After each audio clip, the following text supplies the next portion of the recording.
When I was 12 years old, my godmother sent me to school without knickers.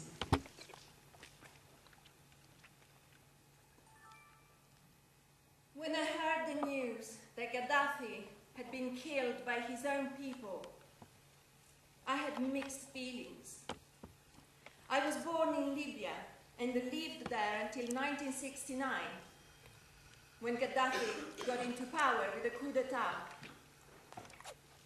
All our belongings were confiscated, and we were sent back to Italy. Now, after many years, I could go back and visit the places of my childhood.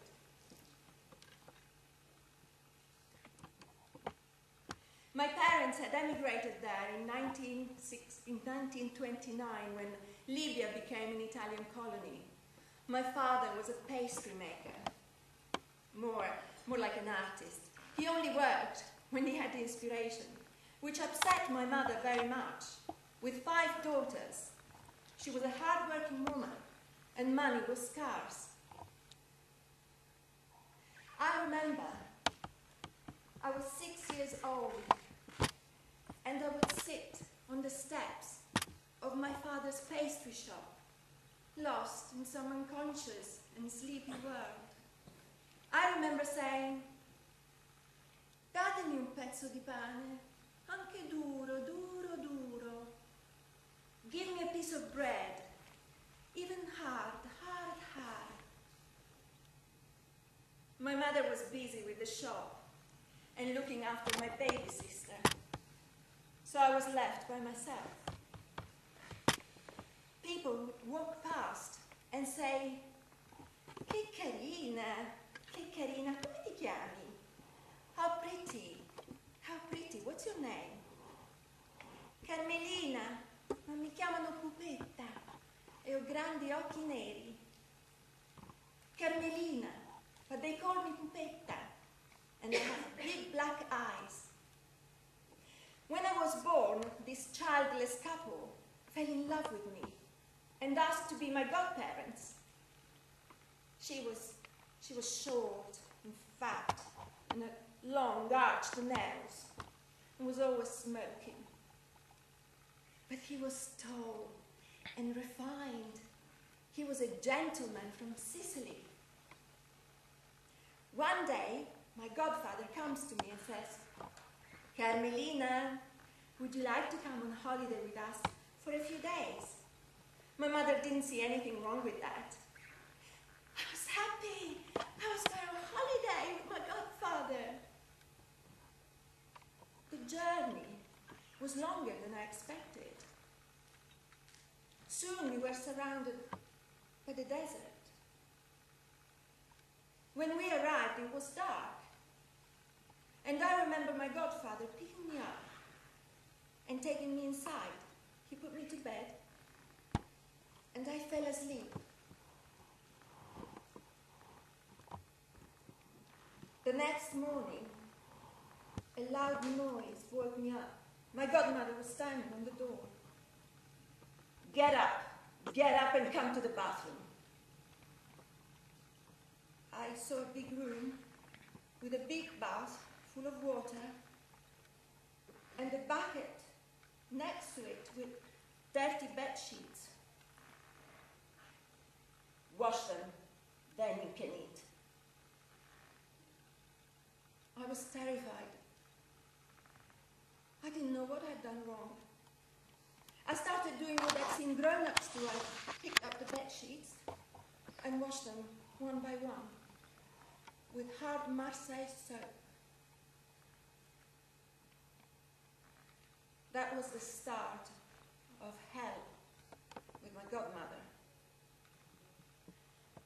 That night, when my godfather came home, she underwent a complete transformation. She became nice and sweet and gave me fake smiles. But under the table, she would kick me and pinch me hard. When I left home, my mom said, "Carmelina, every time you see the sun go down, pick up a stone. And when you have as many stones as your fingers, you'll come home."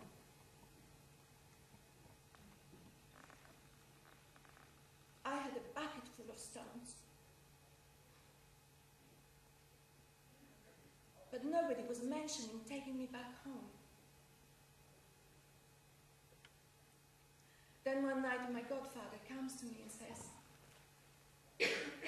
Carmelina, we love you very much. You've changed our lives. You've put a smile on our faces. Would you like to stay longer? My heart sunk. I didn't want to stay. I wanted to go home. But he was so nice. I knew he loved me so much. I couldn't say no. And I said, "Sì, padrino." Yes, godfather. And 5 years slowly passed by. My godparents had a big house and a beautiful garden. It had apple trees and pomegranates. At the end of the garden, there was a wall. And behind the wall, there was the desert. And I knew that beyond the desert, there was my mother. At my mother's house, there was a happy anarchy. But at my godmother's, there were strict rules. Everything had to be perfect. No, that's not clean enough. Use the hairpin for the corner. Wash the floor. On your knees. Wash the sink. No, do it again. Wash the sheets. No, do it again. And if I ever got lost in my dream world of birds and butterflies, she would appear out of nowhere, grab my hair, bang my head against the wall, bash my head against the corner of the door, hit me with as much strength as she could muster. And if I was bleeding, she would put 100 lira coin with a wet kitchen cloth to stop my blood. And then she would curl my fringe so that my godfather wouldn't see anything. She would choose her punishments really carefully. And I remember them forever.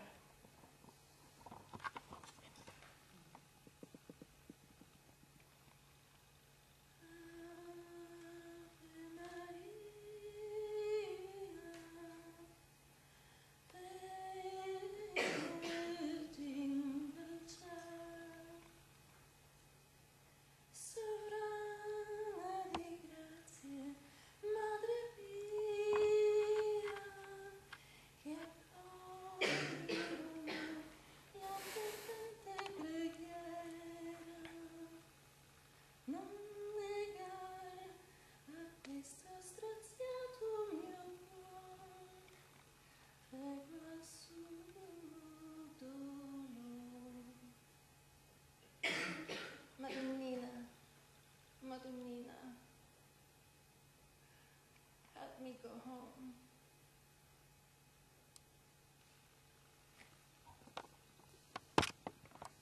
The 12th of July, 1952, my godmother sent me to school without knickers.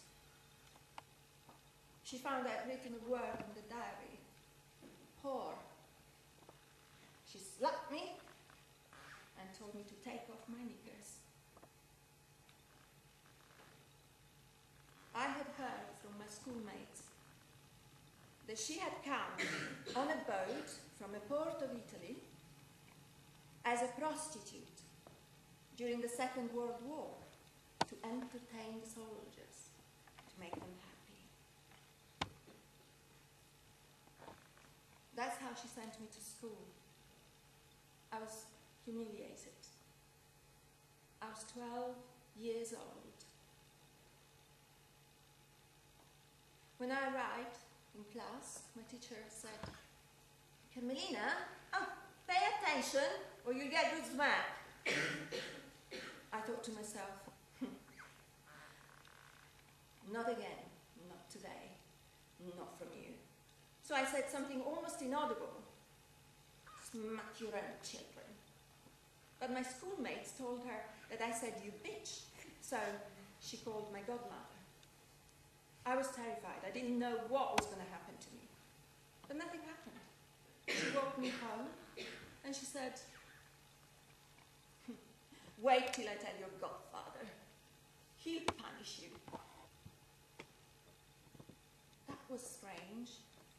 She never mentioned my godfather. She always found pleasure in punishing me. We went home, she went to have her afternoon nap, and I started thinking maybe she's scared that I'm going to tell everybody that she was a prostitute. And then one thought came to me. I thought, that's what she wanted. That's what she's always wanted. She wanted me to react, to stand up to people, to not be submissive in life. I remember the feeling of strength, standing tall like a warrior. I had waited 5 years for my mother to save me from that life. That day, I realized that if I wanted freedom, I had to get it myself. I was miles and miles away from home. The desert stood in front of me with all its majesty. But that didn't stop me. My godfather found me walking on the road, scared and tired. He had tears in his eyes and he hugged me and said, "Time to take you home." When we arrived, it was dark and fresh and everybody was sitting outside. And my mum was sitting in front of the shop, like always. I went there and covered her eyes and she said, Pierre, who is it? Who is it? It's me, Mum, Carmelina, and I've come home. That was the summer of 1952. The summer I promised myself that nobody was ever going to put me in a cage again.